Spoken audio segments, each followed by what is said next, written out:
All right, what's going on, guys? Welcome to Atticus Live. Everybody's in the house here in Honduras. How is everybody doing?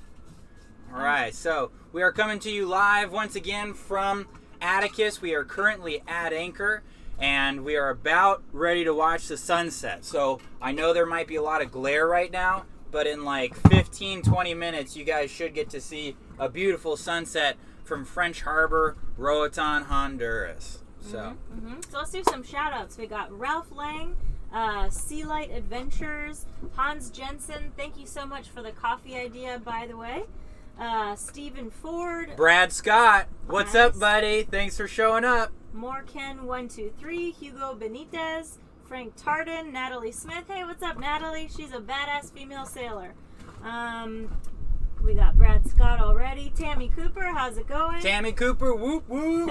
Jeff Stapley, Real, Robert Williams.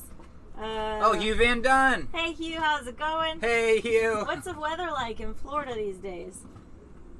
Anyways, we thought we would kind of kick things off by talking about our next big steps on Project Atticus. Well, on Atticus. We've been in we've been in Honduras for about 2 months. We had a lot of playtime with our family, but we realized that boat projects have been like stacking up on themselves. So we kind of sat down last week and organized ourselves, and now we're trying to decide where we want to do a lot of boat work that we have up our sleeve. So we thought we might kind of talk a little bit about that, our decisions.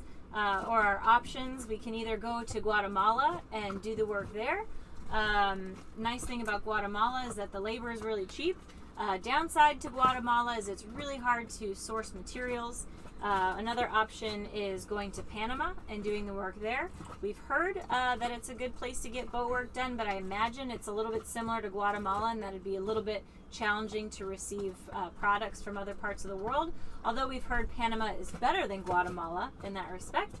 And then the last option is to go back to Florida, where we would have to do all the work. Labor is out of our price range. Cost of living is also pretty expensive for us, but we can have the ease and convenience of being in first world country with marine shops all around us. So that's kind of what we're thinking.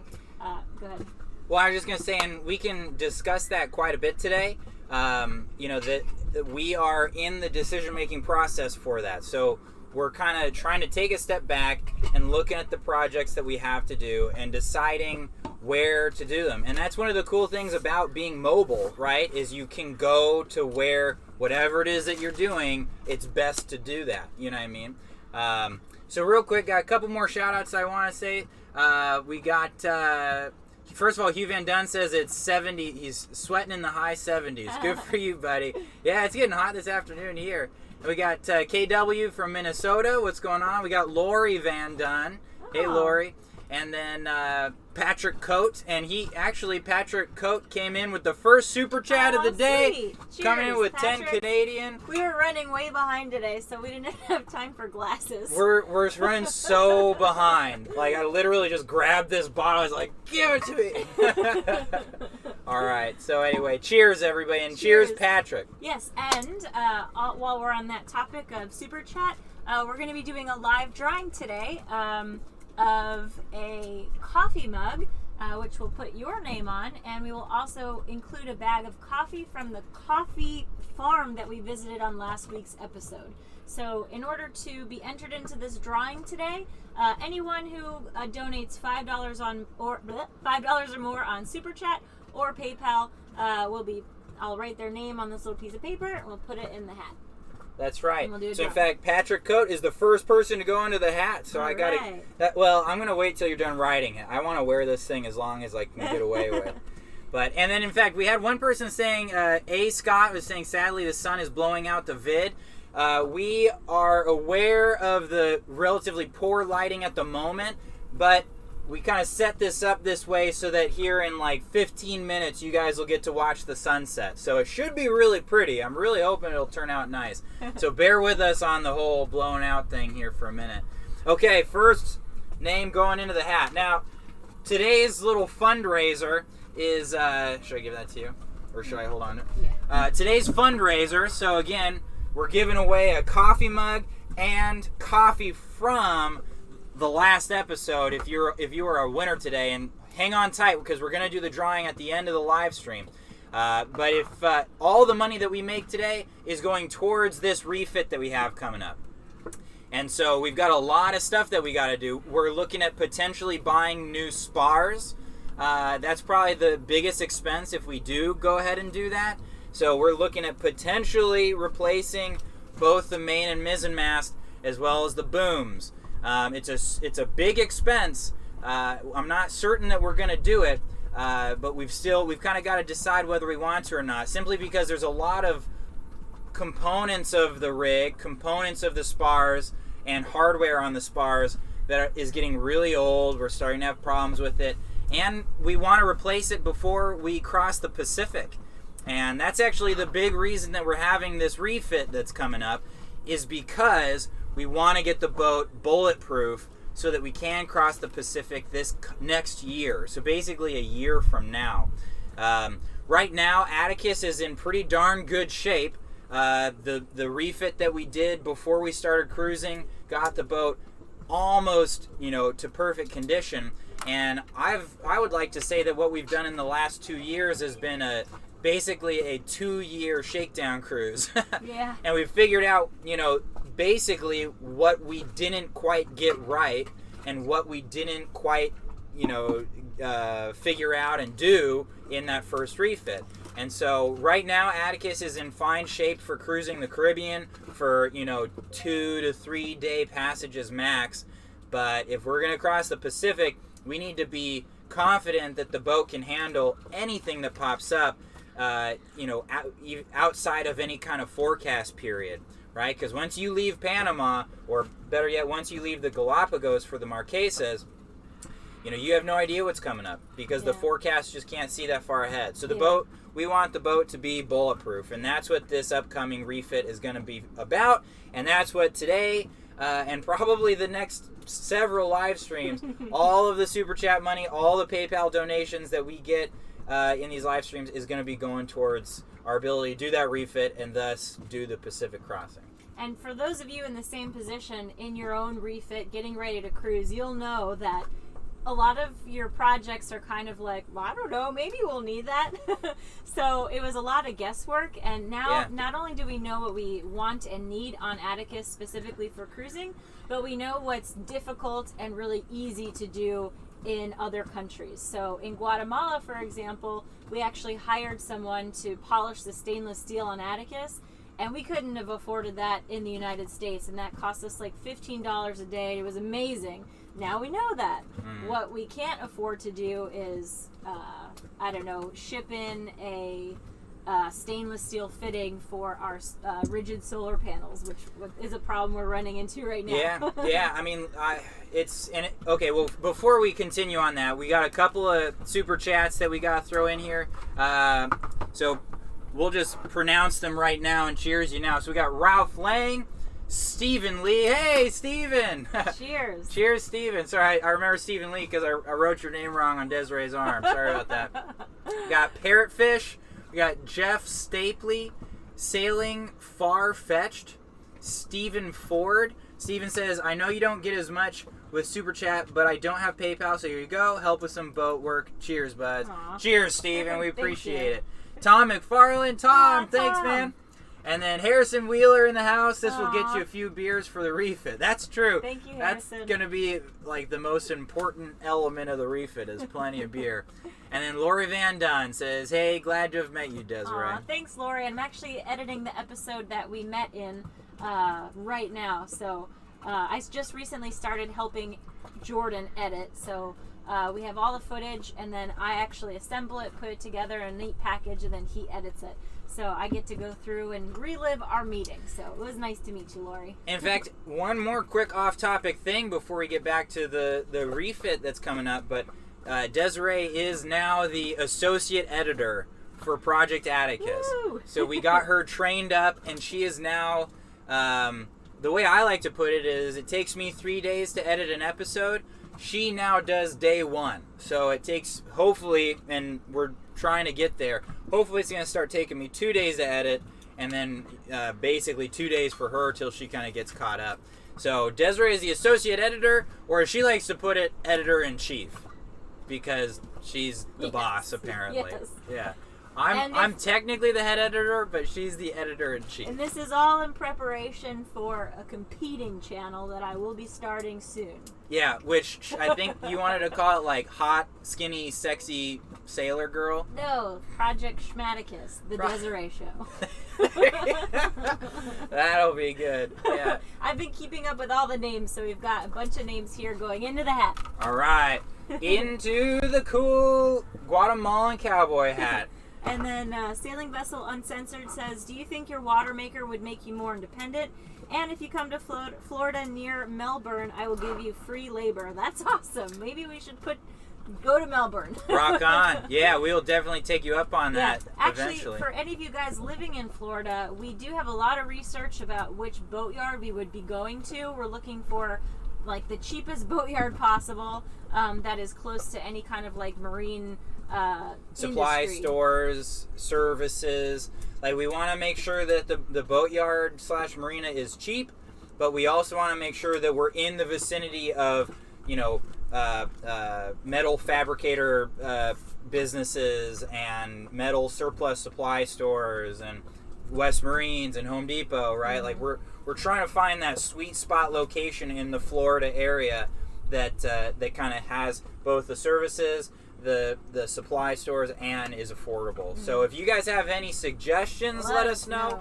If you've got like a mansion with a dock behind it and you want us to hang out at the dock, you know what I mean? Desiree will play with your golden retriever, you know what I mean? And we can do the work there. So just let us know. We're open to suggestions, guys. But on a more serious note, if you guys are in the Florida area and you want to get to hang out with us, if you've potentially got dock space that you know about that's available, please let us know, because we are in the research phase of this next stage of the Atticus Caribbean circuit. And speaking of our water maker, yes, it'll make us so much more independent, and we have all the parts to our water maker. We just need the time to assemble it, so and install it. So we're hoping that with me editing now, we're going to really start to catch up on boat projects. Yeah. So yeah, that's kind of our plan. Because basically for me, it's I have been so tied up with editing that we have fallen behind on maintenance. I mean, I'll just say it. We've fallen behind. Yeah. And so getting her up to speed and kind of being a part of the editing team now is making a big difference. So I'm actually starting to hack away at that maintenance list. Mm-hmm. So we got a couple more super chats to thank. We got Bruce Bremer in the house. Thanks, Bruce. Cheers. We got Sailing Vessel Uncensored. Thank you very much. They say, do you think you're... Oh, I'm sorry. Yeah. Brad Scott is the next comment. Okay. We got Brad. Well, I'll go through them and I'll read the comments. Brad Scott, thank you very much, bro amigo. Ralph Field, cheers. And we got D. Brambrink. Thank you very much, D. Boy, coming in with the big guns. Muchas gracias. And then Tammy Cooper. Thank you very much, Tammy Cooper. Thank you. So, to Brad's question, he says... Come to Kima, Texas. There is a rigging shop, a West Marine, a Blackburn's ship store with walk and bike distance from several marinas. Also, since there's no wall, we still have some cheap labor. Boy, way to bring up the incendiary topic, Brad. We're not going to comment on the wall, but we will definitely consider going to Texas. The only problem with that, Brad, is we want to do the south coast of Cuba first. So basically, my idea is we're going to head north from where we are here in Roatan, Bay Islands, Honduras, and head roughly to like Cayo Largo area in the south coast of Cuba, and then cruise the south coast heading east, going up through the Windward Passage there, and then from the Windward Passage sailing to Florida. So if you're following me here, we're going to be very much approaching the southeast coast of Florida. So to make it to Texas would be quite a large additional jaunt. So I'm not against it, but it would definitely be less convenient, the less convenient option. Okay, so real quick, I want to finish the discussion. Oh, I'm sorry. I think we also missed Ralph Field coming in at a big 5-0. Thank you. Maybe you said thank you. Oh, I'm sorry. I didn't say that it was a big 5-0. Thank you, Ralph Field. Double thank you for the big super chat. Thank you very much. Mama's getting a new mask. That's right. So somebody earlier was saying, and try and see if keep an eye on comments for yard related stuff. Okay. But someone was commenting, if the rig hasn't fallen down, like why replace the spars? And in a way, I'm with you, right? Like if it's not broken, why fix it? The problem is we're having issues with everywhere where you could get corrosion, we're starting to get corrosion to a degree where it would be difficult. It might be more work to fix it than to replace it, if you kind of follow me on that. So a lot of places where there has been stainless, attached to the mast, I insulated it with, it was actually like a rubber bathtub underlayment. And even with that insulation, we're starting to get a lot of corrosion. And there had already been corrosion in these areas because these spars, I actually don't know how old they are, but I'm thinking they're over 10 years old. They might be 20 years old. They could even be 30 years old. It's very hard for me to say. And so not only where we've got galvanic corrosion occurring with dissimilar metals, but especially where the extrusions end. So the bottom caps of the extrusions, where you've got that shoe, because these are deck stepped. So where you've got that shoe or the cap at the bottom and the top, there's a lot of corrosion going on there. At the bottoms, on both the main and the mizzen, there's so much corrosion that we're starting to get cracks going on right there at the base. Because basically, you're getting salt water between the insert of the boot and the extrusion, and that's corroding, causing like pressure and expansion, and we're getting cracks on, like I said, both the mizzen and the main. Ah, I just turned your phone off. No, I didn't. Can you make your... It's fine. Don't worry. No, can you turn off the notifications, please? You really want me to stop talking and Yes. turn... Happy wife, happy life. Am I right? I don't even know how to turn notifications off. Just turn your volume down. Okay. Anyway, sorry. So, long story short, and that's happening on the booms as well, right? Like the forward and aft ends of the booms are starting to get a lot of corrosion. The gooseneck, I've never felt good about the gooseneck. And on top of all of this, just like the concept that the age of the spars and the age of the hardware is starting to become a problem, but also a lot of it, like the gooseneck, never was really offshore worthy. The gooseneck was, and a lot of other elements of the rig that we haven't replaced so far, was really more designed to the level that you would hope a day sailor would be, or it's just not super robust.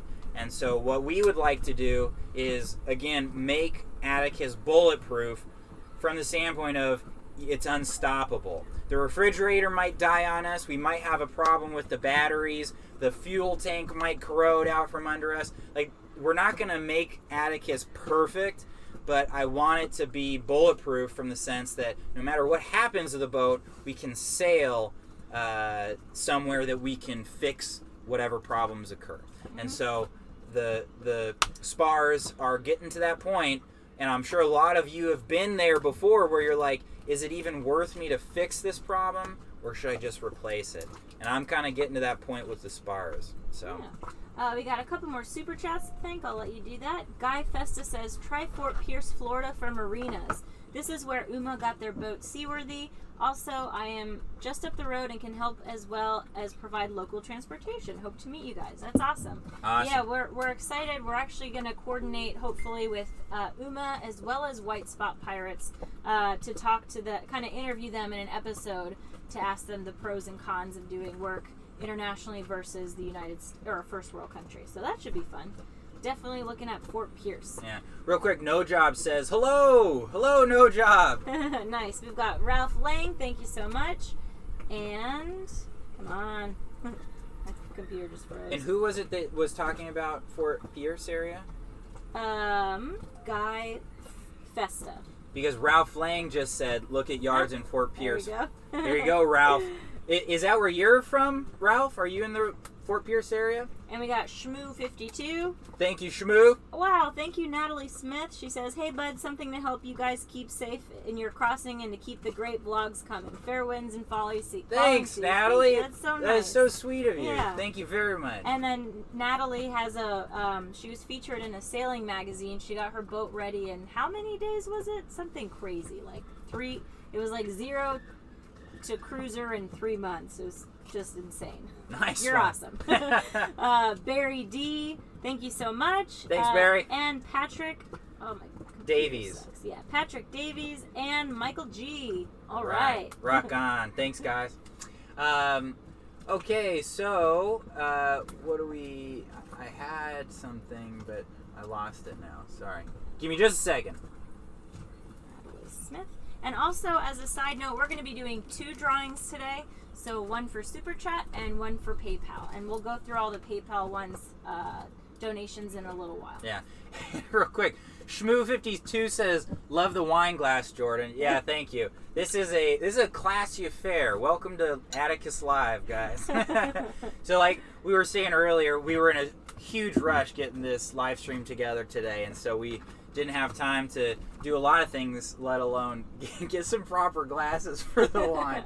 Yeah, we should have been like Kiko, grabbing like a giant wine glass or something like that. We're not that classy.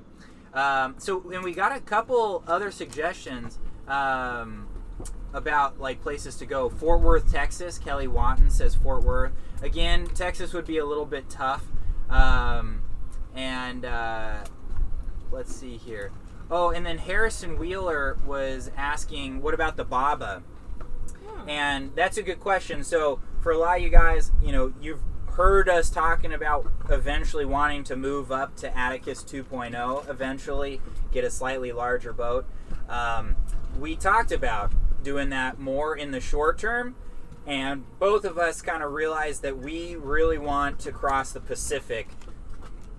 I mean, I'm just going to be straight with you guys. We want to cross the Pacific before we have a kid, right? And Desiree, you're how old? 33? Yeah, 33. Desiree's 33, and she's right at that cusp of where it starts to get sketchy to have kids much later than that. And here you go, bud. You dropped a couple of these. Oh, thanks. And so we are going to want to have kids somewhat in the near future. I don't know when it's going to be, but it's going to be somewhere in the near future. And so we both talked about crossing the Pacific and, more importantly, getting to the South Pacific and cruising like the super remote South Pacific is really, really high on our life goals list. Mm-hmm. And so we want to prioritize that. We want to make sure that that happens more or less as soon as is possible. And so the Baba is going to be, I don't know. Maybe a pipe dream for now. Maybe in the 2 to 5 year range, something like that. I'd say 5 to 10 year range. Yeah, I don't know. We'll see. But anyway, so that's kind of the story with that. We're sticking with Atticus for the short term for sure. And, like we said before, we're big fans of Atticus because she is a bullet, right? Like, she is just super strong and super safe for how much she costs to maintain and run. So she's a good boat for doing the South Pacific, that's for sure. We got a bunch more super chats. Can you start with Justin Sure. Burton? Thank you, Justin. Sure do. Aren't we starting with Lilmbar? Are you scrolled all the way down?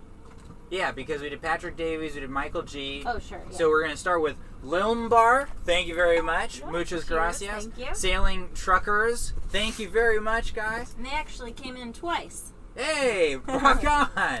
That's awesome. Well, you will be entered into the Guatemalan cowboy hat twice then. So thank you very much, Sailing Truckers. We got Sailing Vessel Uncensored. It says Again. Fort Pierce, I would help with transition also. Rock on. Well, thank you. Nice. We will definitely consider Fort Pierce. This is looking more and more like a consensus. And we got Stacy D. Paolo. says, "Hi, buds. I know this is off the subject, but do you have a compost toilet on board?" Good question, Stacy. We do not. We've heard a lot of good things about them. One thing to look into about compost toilets is in Florida, we've heard, we have friends that have had problems with them in Florida. Now, some people are telling me that maybe that law has changed. I don't know. I don't know what the current law is. All I know is a good friend of ours had one, and he was kind of having a really hard time with FWC while in Florida. So it's worth looking into. Other than that, since we've been cruising in like the developing countries in North America, most people just pump out overboard, and it's sad but true. But a good example, most of the cities and towns along the coast in Central America, they pump into the sea as well. So you're kind of just joining the bandwagon on that one. On another unrelated note, Alex Jomaran,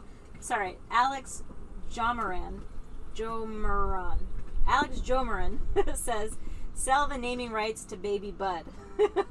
And then your dad said, "Alex, personally, I like Baby Bud."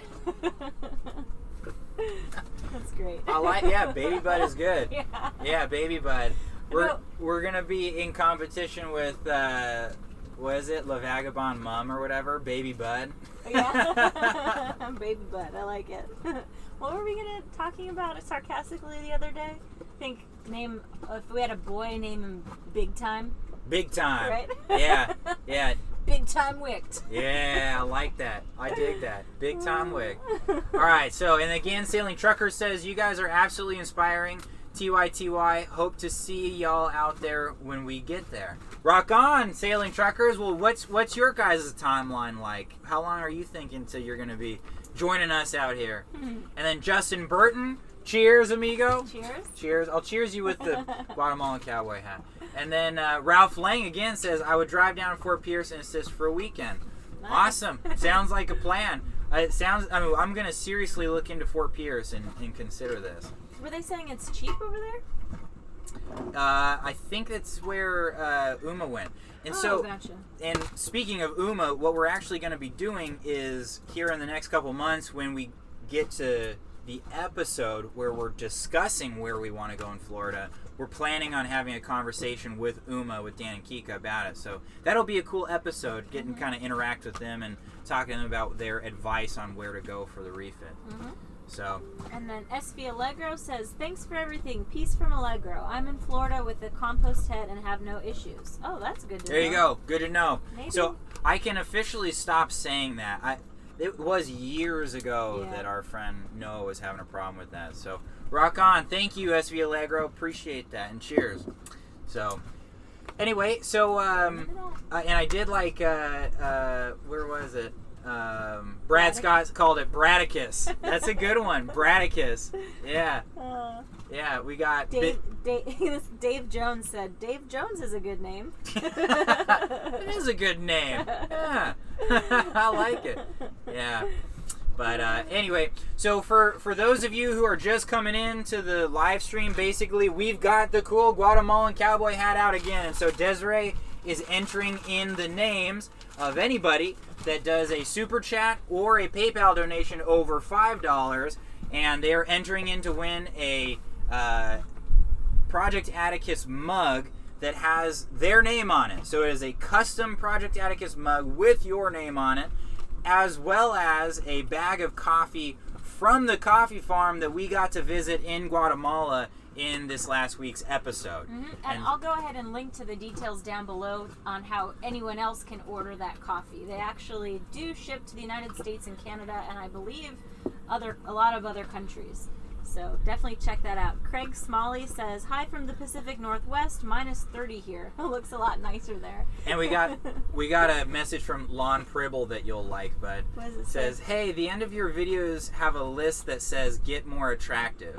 Would it really be fair for Desiree to be more beautiful than she is now?" It wouldn't be fair, but life's just not fair. You know what I mean? I think that's permission to stop working out. Yeah. No, it's not. Yeah. trying to get Desiree on a workout routine. She's not into it. And then Darla and Steve from Sailing SV Someday say, cheers, buds. Thank you, guys. Going into the hat. If you guys win for the third time, you seriously have to invest in the lottery. Invest in the lottery. Or buy a lottery ticket. Only at that point could you call buying lottery tickets investing. But you're right. Yeah, that's true. All right, rock on. Well, let's see here. A lot of people are saying that they'd be stoked if we had a little big time or Braticus or what else do we have here? How do I turn this light on? Hit that switch, yeah. You can do it. Okay. Nice. I don't know if that helps. All right, and we are getting the sunset. Yeah. So you can just barely see it through there. And if for some reason we've missed one of your questions, go ahead and ask it again a couple of times. It's kind of hard to keep track of them. Also, in the meantime, I've got a couple of questions from some of our patrons and just people who follow us online, and I thought I would bring one of them up. So one of our patrons asks, sorry.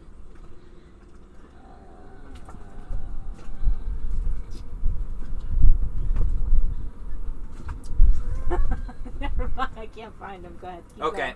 Well, so Logan Christner says, love you guys. Visit me in Naples. Okay, we will definitely try. If we can get over to the West Coast, we will give that a go. In fact, we'll probably have another meetup in Sarasota when we visit our parents. So definitely stay tuned for that. Hugh Van Dunn says, I'll be willing to miss days at work to help. Just don't know how much trouble I'd get into from the wife. Hugh, we won't say anything to her. We won't tell. Even though she's watching, we won't tell her. All right, I found the comment. This is from Gustavo Cohen. He said, I'm a 48 years old male with very little sailing experience, but I am seriously thinking about selling my apartment, move to a place and buy a cheap boat with that money, learn to repair it, and start from there. Am I crazy? Too old? Just dreaming? I don't know. Any thoughts? Am I too old to start from zero and live aboard and travel the world and enjoy it, of course? I'll let you answer that one. You don't want to answer that? No, I have a super chat to catch up on. Well, I mean, we kind of get a version of that question a lot. Mm-hmm. Like, is this a ridiculous idea? And I'd say, yeah. But, I mean, we did it. There's, 4 other boats in this anchorage. They did it. There's 5 boats at the marina right now. They did it. I mean, it's the kind of thing where it is crazy. It is outlandish. If you do it, your friends and family will think you're crazy. They'll actually try and discourage you from doing it. And if you just kind of like stick with it, you decide to do it, stick with it, work at it, and deal with the negativity that you're going to receive from your friends and family, then you might just end up out here with us some point, And so it is crazy, but it's doable. Whoa. And so it just depends on how much you want to do it.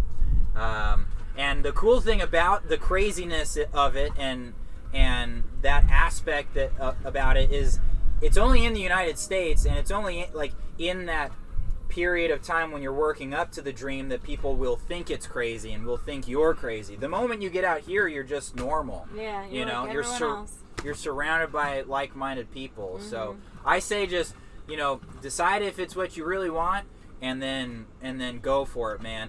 And that's the other thing that I kind of like to talk about or that I think that this lifestyle is sort of good for is, to me, the big point of life is really ask yourself what you want, right? What is it that you want? Try to really, really understand yourself and learn about yourself, because I think that it's easy not to. It's extremely easy not to actually know what it is you want. To kind of like understand what it is that other people want, that's easy. But to know what it is that you want, what your priorities are, the things that you'd be willing to sacrifice if you actually had the things that you really, really wanted. I think when you start to ask yourself those questions, you'll be surprised at your answers if you're being sincere. Mm-hmm. So, anyway, I hope we get to see you out here. Yeah. And then Scott Van Schardenberg. Cheers to you. He just gave us a super chat, and he's one of our newest patrons, and that's going to be fun writing his name on my arm because it's a long one. All right. So, and we got Lilmbar coming in again, says, after you go through the canal, how far north are you planning to go? I think that after we go through the Panama Canal, we will most likely just explore Panama, the Pacific coast of Panama, and then go to the Galapagos. There's a small chance that we'd go to Ecuador, but I don't think, and I guess there is a small chance we'd go to Costa Rica. This all depends on how quickly we get the refit done in Florida and how quickly we're able to get down to Panama and through the canal and all that. So that's very, very hard for me to say. I will say that I think the odds that we will go to either Costa Rica or Ecuador are low. I think that by the time we get to the canal and through it into the Pacific, we're going to need to kind of book it. That's just sort of my guess at the moment. But work always takes way longer than we anticipate. Yeah. Lon Pribble, we also missed you. Thank you for your super chat. Your name went in the hat. Gary Joseph asked a while ago, will you be doing a full video on the water maker install? And almost 100% yes. Sometimes when we're really, really strapped for time, we don't film something just because it ends up taking more than 2 times as long to film the process and get it done. So if we're for some reason in a huge hurry, sometimes we don't film our projects, but we're trying to get better at that. And now that I'm helping in the editing process, that again should open up some more time for Jordan. Rock on. And then Ahmed Rashad just said, I'm on the road looking for a boat now. I'm 62 and survived serious trauma. Embrace life hard every day. Don't let anyone steal your dream. I'll be seeing you out there really soon. Rock on, Ahmed. That's awesome. Cheers to that, dude. That's Cheers. Very inspirational. I like how he puts it too. Embrace life hard every day. Like, don't even just embrace it. Like, embrace it hard. That's awesome. Yeah. And then Brad Scott says, look at that sunset, right? Let's see if we can't swing back over there. And I think, yeah, rock on. So nice. That is a Honduran sunset for you guys. Yeah, it's turning out nice. Once it sets, I'll turn up the brightness so that you can see Desiree's beautiful face a little bit better. At the moment, she's a little bit dark. All right, so Logan Christner says, I'm a seasonal bartender and looking to invest in a sailboat and move from north to south depending on winter or summer. Thoughts? Is it even possible from a sailing perspective? I'm certain it's possible, but I'd be curious where you are. So Logan, let us know where you are. I'm assuming that you're probably on the east coast of the United States, but to be perfectly honest, like whether you're on the east coast or the west coast of the U.S., you can make that happen. Like you can seasonally head south and then back north. The question is, how much time do you have? How far are you willing to sail? Because a lot of the time with coastal voyaging like that, there's going to be one way that's easy and one way that's hard. And if you can kind of, on the hard part, a lot of times it's easier to go offshore. So like for instance, if you're on the west coast of the United States, going south is easy and then going north is hard, but you can always just sail out to Hawaii and then sail back.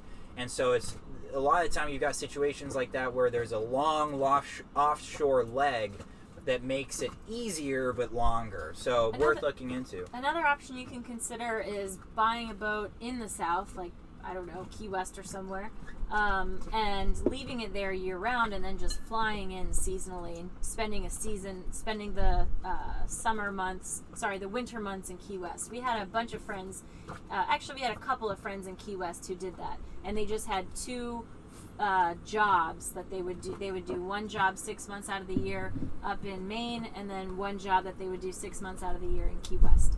So another option.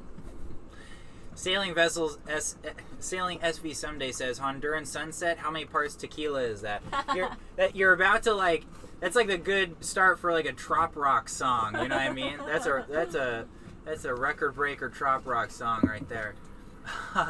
And then Sea Light Adventure says we went with Rain Man Water Maker so we didn't have to assemble anything. It's portable and takes 5 minutes to start making water. And from everything that I've heard about that, about the Rain Man Water Maker, it's just sounds incredible and perfect. For us, specifically on Atticus, it's actually better if we kind of assemble our own water maker because we don't have a lot of space. And so we can put each component by itself in whatever kind of space we have and then connect the components with hoses.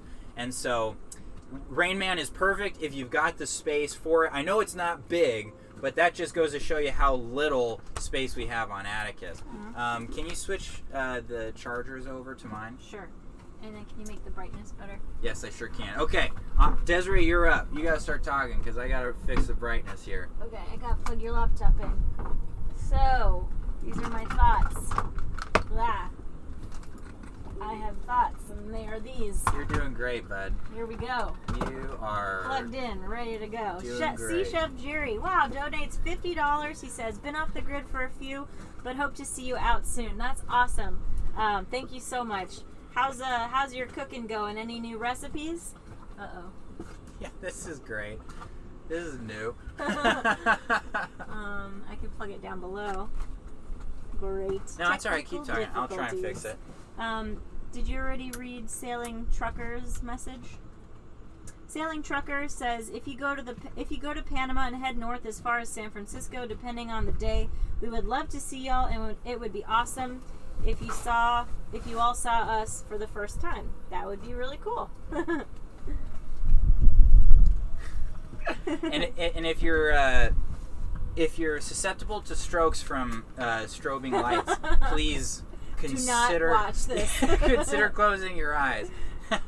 Here, I'm gonna try and plug this in down below. I will be right back. Cool. I was actually editing or assembling the footage from my trip to Sail Libra. Here. I was actually assembling the footage from Sail Libra today, and it's so rolly during the majority of that trip that I was actually getting seasick while editing. So hopefully this footage isn't making me seasick. Oh my gosh. Technical difficulties. Yes. Can you yeah, that's good. You're good. All right. Let's see. Who else do we have? Sam Sanchez says, hello from landlocked San Antonio, Texas. Keep the shiny side up and live your dreams. South Pacific sounds fantastic. That's awesome. Safety First says, tu bandera, your flag, your flag. Bo's Island House in Guanaja, you can dock at the bar. Nice. We would love to go to Guanaja. I don't know if we're going to have time while we're in Honduras because we're pretty much going to be on an editing streak so that we can go to Cuba, which means we're going to have to be 4 episodes ahead of schedule. So we'll see. Our plan right now is to just be heads down, editing, getting boat work done, and then play once we're in Cuba. But we'll let you know. Maybe we'll check out of Guanaja. And we very well may, actually, because heading up north to Cuba, it is nice to have as much easting as we can manage. Mm-hmm. And so we very well may, I don't know if we're going to check out of Guanaja, but we probably will sail to Guanaja before sailing north to Cuba, just to kind of get a little bit more east before we go. But that seemed to work. That's good. Okay, and then you got the Mike Beal and Bob Yandel? Nope. Okay, so we got Mike Bale says, hey guys, good to see you live again. And then Bob Yandel says, my trip starts on Friday. Thanks for your inspiration. No kidding. Cool. Have fun. So where are you off to exactly? Do you know, bud? I forgot. Bob, tell us where you're going. We're excited to hear about it. But cheers to both Bob and Mike. All right, so we got... So my dad says, or my parents, I say my dad because they use his name, but my parents say that they see that we got our new chairs. So we do have our new chairs, and he's asking how we like them, and we are loving them. Do you like them, bud? Yeah. They're pretty sweet. So basically, we got these. And do you know what the brand is? Sportaseat. We got Sportaseat, mobile chairs. So they are ratcheting chairs. They kind of go flat like that if you want them flat, and then they kind of become whatever angle you want them to become. But the cool thing about these is that the canvas is umbrella, so they'll kind of hold up to the elements on a boat, and then all the mechanisms on the inside are made out of stainless steel. And they are supposedly like the only chairs that kind of last on a sailboat.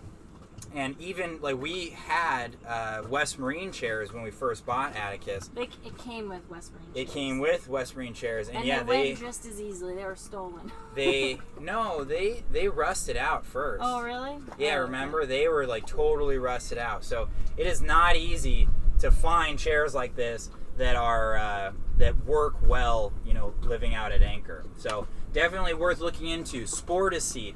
They're not cheap, and they're made to order, so you got to wait for them. But if you're looking for chairs like this that'll last long on a boat, definitely the ones to go with. And then Sailing SV Someday says, where do you see yourself in 5 years? Hopefully having crossed the Pacific in some place where hopefully we're settling down to either work on, our plan is to coordinate having a baby and like doing a huge refit. So in 5 years we should hopefully, I think that refit will take us 2 years. So hopefully in 5 years we'll be setting sail with a little babe, maybe like a 2-year-old, setting sail from somewhere in the Pacific. We'll see. Well, but 5 years, gosh, yeah, like 5 years is in a while. Mm-hmm. So hopefully we'll have the kid, mm-hmm. We'll have the big time Bradicus. Dave Jones. Big time Bradicus Dave Jones, and hopefully by 5 years from now we'll be refitting whatever Atticus 2.0 is. You know what I mean? No, the refit happens during the baby. Oh yeah, that's right. Baby refit combo. That's right. Yep. Yeah. Well, and then we got a couple people. Tony Bayardi was asking, we are looking at those same seats when we buy one. Can you get credits? So like, do we have a promo code? Sorry, we actually do, and I have to look it up. I will post it in the description below. Sorry about that. It happened kind of coincidentally. They were back ordered on our chairs, and so I messaged the owner, and she said, "Oh, you have a vlog? That would be cool. Let's work together." So she sent me the affiliate link, and I don't know what I did with it. So coming soon. Oh my gosh, that's very helpful. We have a bunch of PayPals I need to catch up on. So you want to answer some questions while I get the PayPal super chats together? I would love to. Okay. Wait, so you want me to just talk to the camera? Owen Kitsmetry says, will your next boat be a catch? Please explain why and why not. Much appreciated. Okay, so, and we have been over this in the past, but I will go into it. So basically, I don't think our next boat would be a catch because of our electrical demands being like a YouTube channel and editing all the time. So when we first kind of got Atticus up and running in our refit, and I was designing our electrical system, we did everything with low demand electricity. We've got foot pumps for the sinks. We have very, very little electrical usage on the boat. And that's good because with a catch, you generally can't have as much of a solar array as you can on, say, a sloop or a cutter. And so now that we have the YouTube channel, now that we're editing all the time and working on the boat, I do want a large solar array on our next boat. And so for almost that reason alone, I'm not considering catches. Because almost no matter how you look at it, there is more solar real estate on a cutter or a sloop than there is on a catch. The other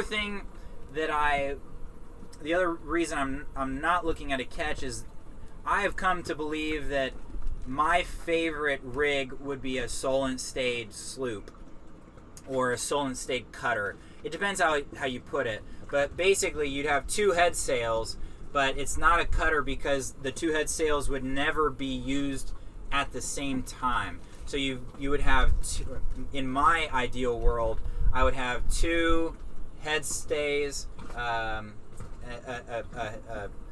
forestay and an inner forestay that were real close together, so that you don't need running backstays because they attach really close at the top of the mast, and you would not, and they could both be on roller furlings. So you could have like some large, like 150 Genoa, and then you could have something like a 100% working jib, and you could have both of them ready to go at any moment. The main drawback being you can't really beat to weather or tack back and forth with the Genoa out. You could only really do that with the working jib. So that's the main problem. But the reason that I'm into that is, if there's one thing that we've learned from our relatively brief amount of time offshore, it's that you want to be able to appropriately, like, reduce your sail to the appropriate amount quickly when you're offshore. But you also want to have a lot of sail area that you can put up quickly when the wind dies down. So being able to switch from a lot of sail area to a small amount quickly is something that I'm interested in, and that's why I like the Sol and Stay idea. And then J.R. Lalonde, who we met the other week in Fantasy Island, says, did you guys have the chance to eat some more lionfish? And no, we haven't had any fish since you left, and we're really still dreaming about it. Thank you. Yeah. And then Roy Roast asks, whom do you have your boat insurance with? And we do not have boat insurance, and we do not have health insurance on Atticus. And that's mostly just, I mean, both of those things really come down to the fact that health insurance in Central America, healthcare in Central America is a lot more affordable than, say, in the States. And so we've, so far, with the relatively, like, routine issues that we've run into, have been extremely affordable just for paying cash. Mm-hmm. So we've found that at our age, with our relative risk level, it makes sense to just pay cash for that kind of stuff where we are. For boat insurance, you know, that's definitely a big discussion whether it's worth having on a boat like Atticus in particular. And really, with the amount of money that we've got, it's better, in my opinion, and the parties talked about this too, like, it's better that you invest that money into the boat, into having the boat be really, really strong and seaworthy and having all of her components very, very ready to go, rather than investing it in insurance, which in a lot of ways, putting that, if you don't have the money to put into both and you have to choose one or the other, I think it's better to put it into the boat. So that's kind of where we're at right now, at least. Okay, so Parker Sway says, what do you recommend for a solo sailboat? Gosh, that's a really good question. I'd be curious what you guys think out there. What do you think a good solo sailboat looks like? The reason it's a hard question to answer is there's no one boat, right, that's going to be the best for solo sailing. From my perspective, the best thing that a solo sailing boat needs to be able to do is, it needs to be able to be pretty nimble in like confined spaces. There's nothing worse, in my opinion, than when a solo sailor rolls up on like a 45-foot boat, like up to a marina, and he just shouts to the marina, and he's just like, hey, like, everybody, I need help. As if, like, that's just how things work, you know what I mean? Like, he can't maneuver his boat, and so now he needs to conscript the help of everybody in the vicinity to help get that, gigantic thing to the dock.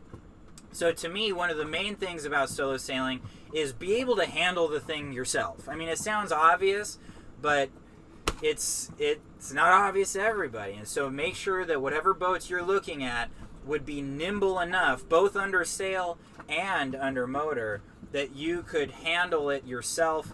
And, when you're in a really nice marina where there's a bunch of nice people around, sure, you can do the whole yell and ask for help thing, and that's fine. But like that's not always going to be the case. And so for your own good, make sure that you can maneuver that thing by yourself. Beyond that, make sure that the boat is safe from like falling over standpoint, right? And that I don't mean that lightly. Like make sure that the non-skid is in really good shape, or at least be prepared to redo the non-skid. I would suggest high bulwarks, more like taller than average stanchions, really secure lifelines, stuff like that. Because if you're by yourself, falling over is just absolutely not an option. And Senator Perry says the Albion Vega 27 is, he thinks, the perfect solo boat. Yeah. What? Who was it? What was his name? Senator Perry. Senator Perry. What kind of rig is that? That's the boat that what's his name took around both of the Americas, right? I can't remember his name. Correct me. Let us know if you know the guy's name. But and then Sea Light Adventure says under 35 feet. Mine is 43, and it's a handful. And then there you go. Eric 26 Savannah says 26 to 30 feet fractional rig, great for soloing. Cool. Fractional rig.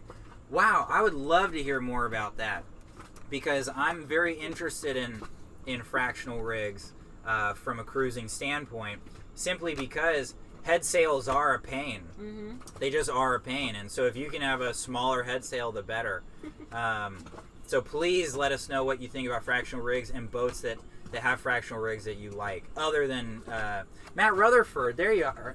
Yeah, Frank Tartan, thanks, man. Yeah, Matt Rutherford's got a great podcast.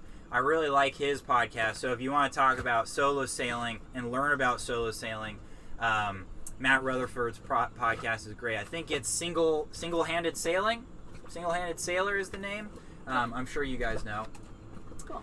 And then, oh yeah, Lou Bassett says Dana 24, wonderful single-hander. Yeah, true. I'm a big fan, almost from a cost standpoint, like a cost for buying and resellability. The Alberg 30 would be a great single-hander boat. And in fact, what's his name? The French dude. See, here I am. I'm like, Matissier? No, not Matissier. He was on his like steel custom Joshua boat. But no, I'm talking about the other French guy. His name was Yves something or other, and he sailed around the world on an Alberg 30. And I mean, that boat is just awesome. Like, Alberg 30s are great boats. You can find them anywhere. I think there's more. It's one of the largest like owner associations in North America, the Alberg 30 Owners Association. So there's just tons of them. You can buy them for cheap. You can sell it for sure. Something to consider. Yeah, we missed a couple of super chats. So Ralph Lang again, he says, "Get a beer, sounds good, deal." Mike Williams says, "Cheers, guys, from South Carolina." SV is Spirit Libre. Cheers, thank you so much. And Jeremy at SV Brujo says, "Wait, when did y'all get hitched? Did I miss an episode? Another thing is for dreamers. Set a date. That makes you set your plan in motion. Mine is 7/1/2020 for permanent cruise." Awesome. Rock on, Jeremy. Cheers, dude. We got married about a little over a year ago, and there is an episode called, I think if you like it, better put a ring on it. Season 2. Yep, that's right. And great idea to put a date on your plan. That's something that even if it's unrealistic, at least you have something to be building for or like working towards. Yeah. And then Roy Ross real quick. Well, and then Stephen Lee shot us another super chat. Cheers, Stephen. Really appreciate it. And we should do the drawing pretty soon too. True. But Roy Rose says, "My Alberg 30 is for sale. It's an awesome single-handed and has a trailer too." That's awesome. We need a larger boat for our family of 4. Cool, man. That's so cool that you've got a trailer for it too. I mean, just being able to like shoot from, I mean, you can be anywhere in the United States, and you could be in Alaska in like 5 days. You know what I mean? I mean, that's so cool. Yeah, that's awesome. All right, let's do one last question, and then we'll do the super chat drawing for your chance to win a Project Atticus mug and a bag of coffee. Real quick, though, I really like this question. Outdoors Fam asks, how can you sell your current Atticus for? How much would you be able to sell Atticus for currently? That's something that we've kind of thrown around in our heads. What do you think, Bud? Oh, I mean, it would depend on how much of the gear we left with her. You know what I mean? Like if we took the wind vane with us, you know, hard to say. Right. Yeah. But I would say probably, I don't know, idealistically probably around like 30 grand, 35 grand. If we really like prettied her up, maybe 40, but I doubt that's going to happen. So it'd be somewhere around there, 30 grand, I'd say. Yeah, I think 30 would be good. Which, I mean, that just goes to show you, and that, I'm kind of being a little realistic on that. It seems a little low. At least to me, it seems low. Not to me. You know what I mean? And not to you. But, like, from a standpoint of, you know, a boat that's ready to go, there's just not much of a market out there for, like, truly seaworthy boats. Like, it doesn't seem like the cost goes up dramatically when a boat's actually, like, ready to go out to sea. Mm-hmm. You know, they boat prices seem to be a little bit more about interiors and volume and space and all that. Mm-hmm. All right, so last chance to enter into the Super Chat live drawing. I'm just going to answer a couple of Super Chat questions, and then we'll go ahead and do it. But, real quick, the big guy just did a Super Chat question. So I was going to get to that. Oh, go.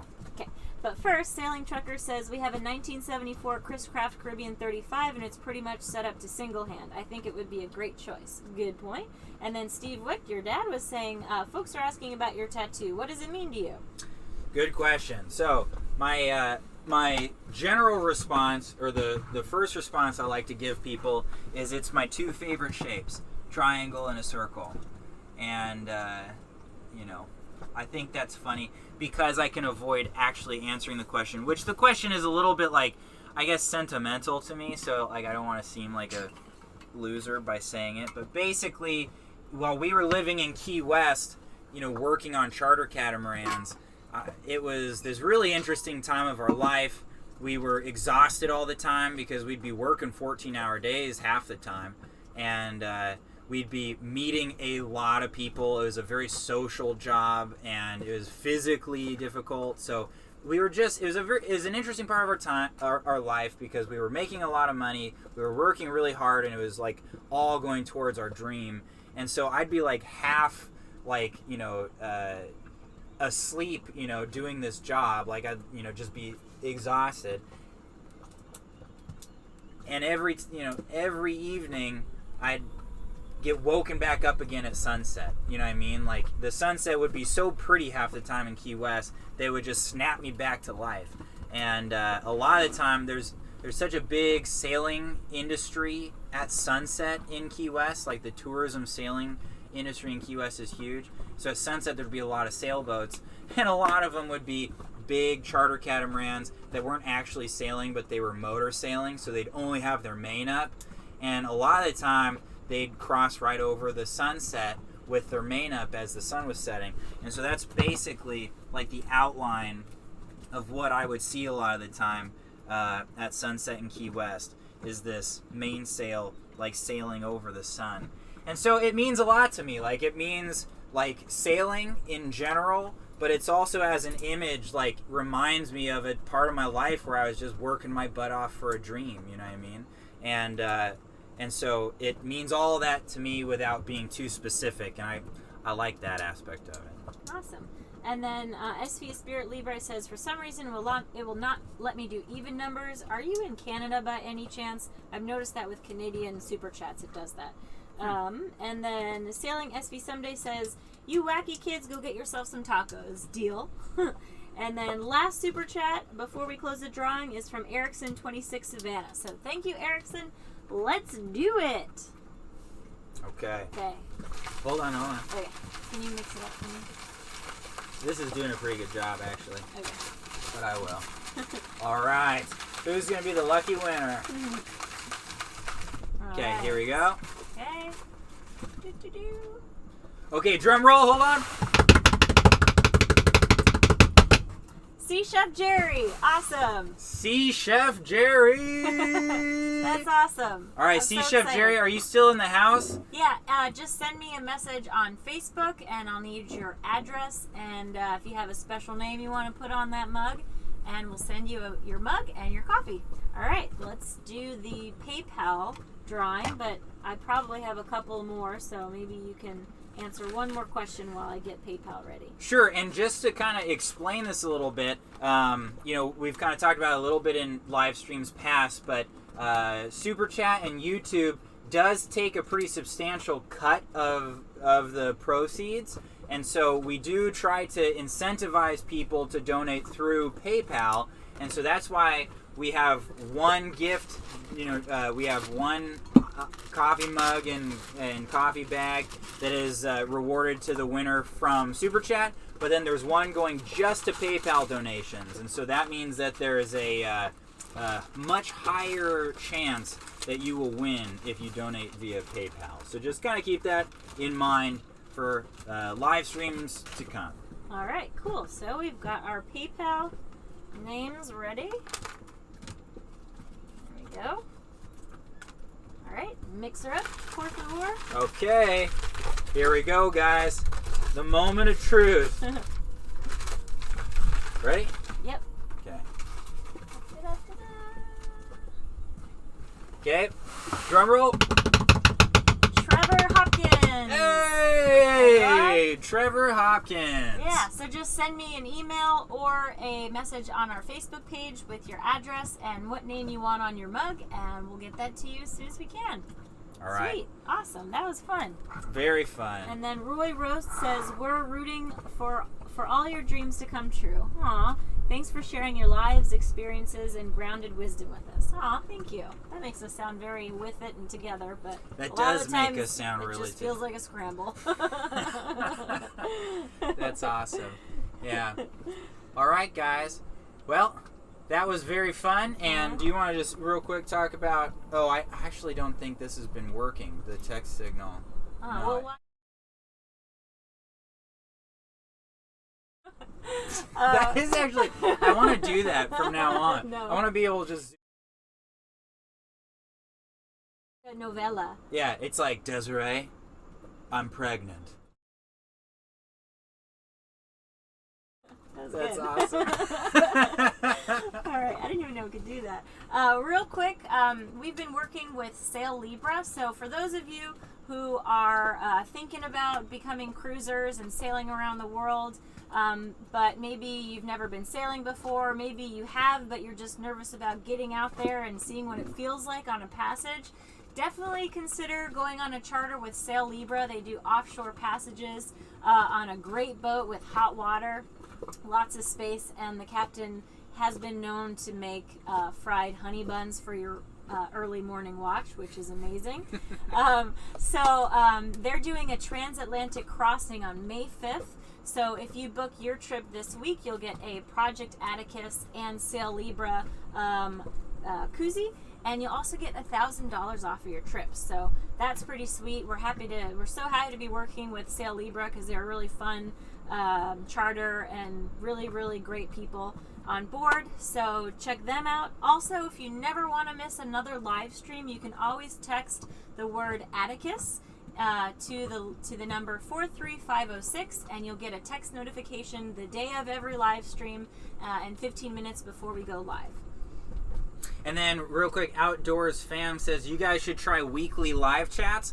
So for the most part, we do try weekly live chats. We just can't always do them.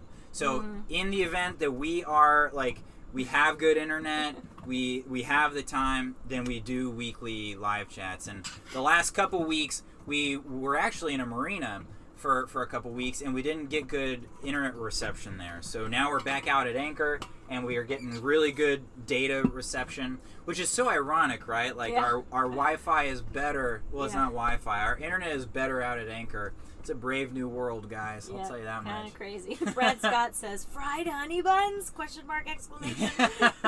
That's right. Try it. It's delicious. And it really is worth looking into Sail Libra. I mean, at least just kind of going onto their website and reading their reviews and stuff, because it is fascinating like how they are able to take people that have never been offshore, never sailed before in their life, and like introduce them to that experience.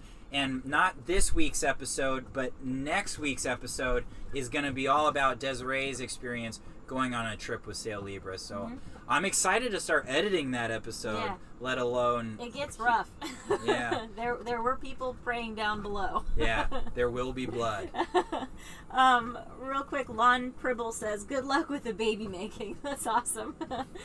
Also, we really want to thank, from the bottom of our hearts, Dave DeVisire, our moderator. You're always there for us. We love you so much. Do you have that video, Dave? I sure do. Just so you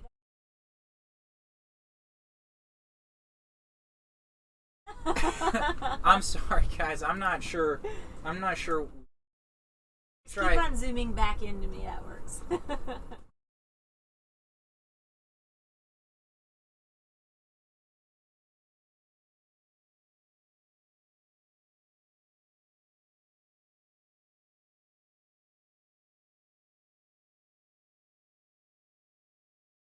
Time on Atticus Live, and if we didn't get to one of your questions, go ahead and post it down below and we'll try to get to it at another point. Okay. Until next time. All right, rock on. Thanks a lot, guys. And thank you so much, Dave. You are the man. Yes, and congratulations to the drawing winners. All right. See you guys next week. See ya.